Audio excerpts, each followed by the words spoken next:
ሰላም እንዴት ናችሁ? እስቲ የዘንድሮውን የካራማራ በዓልን ምክንያት በማድረግ የካራማራ መታሰቢያን ምክንያት በማድረግ እስቲ ከዚህ የአናብስት ምድር ከሚለው የኢትዮጵያ ሰራዊት የታሪክ ዘገባ ከ1927 እስከ 83 የሚል በታደሰ ቴሌ ሳልቫኖ የተጻፈ መጽሐፍ ነው። በጣም ብዙ መረጃ አለው። ከዛ ላይ እስቲ ትንሽ ነገር ላንብብላችሁ። የእናት ሀገር ጥሪ ሲባል ሰምታችሁ ከሆነ ሚያዝያ 4 ቀን 1969 ዓ.ም ነውና እሱን ላንብብላችሁ። በዛን ቀን የእናት ሀገር ጥሪ በመላ ኢትዮጵያ ከዳር እስከ ዳር አንቀሳቀሰው።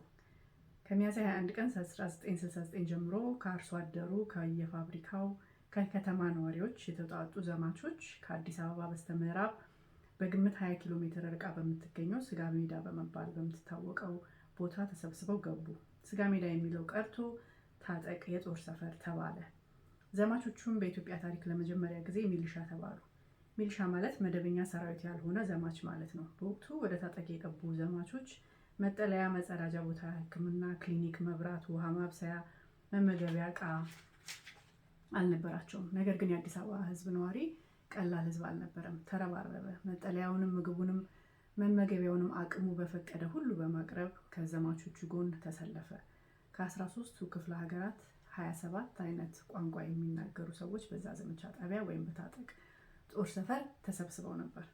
ከዛ ደግሞ ወረድ ይልና ሰኔ 1969 ዓ.ም ቁጥሩ 70 ሺህ የሆነ ሚሊሻ ከታጠቅ ጦር ሰፈር እስከ አዲስ አበባ መስቀል አደባባይ ያለውን የመኪና ጎዳና በሚሊሻዎቹ ተሞላ።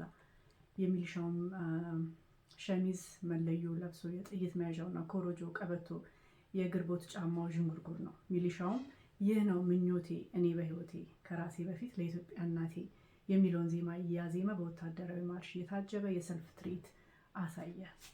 እንግዲህ ይህን ያነበብኩላችሁ ለምንድን ነው? አሁን በተለይ አሁን ያለው ወጣት ትውልድ ብዙ ይህንን ታሪክ አያውቀውም። ይህ ታሪክ የቅርብ ጊዜ ታሪክ ነው። 1969 ዓመተ ምህረት ማለት 48 ዓመት አካባቢ ማለት ነው። ከ50 ዓመት በታች የሆነ ታሪክ ነው። ነገር ግን የቅርብ ታሪካችንን እንኳን በደንብ አናውቀውም። በትምህርት ቤት አይማሩም የአሁኑ ወጣቶች። ከዛ በተጨማሪ ደግሞ ሲከበር እያዩ አላደጉም። አሁን እኛ እየሰማ ነው፣ በሬዲዮ ሲከበር እየሰማ ነው ያደግነው። አንዳንድ ሰው ከአንድ መንግስት ጋር የሚያያይዘው ነገር አለ። ይሄ የመንግስት አይደለም፣ የህዝብ ታሪክ ነው፣ የድል ታሪክ ነው። የሶማሊያ ወረራ ነው እንደሌላኛው እንደሌሎቹ ወረራዎች እና በዛን ሰዓት ህዝቡ እንዴት ተረባርቦ ተሰልፎ ያንን መክቶ ድል እንዳገኘ የሚታይ ነው። ስለዚህ የኢትዮጵያ ሰራዊት በዛ ሰዓት በጣም ትልቅ ነበር።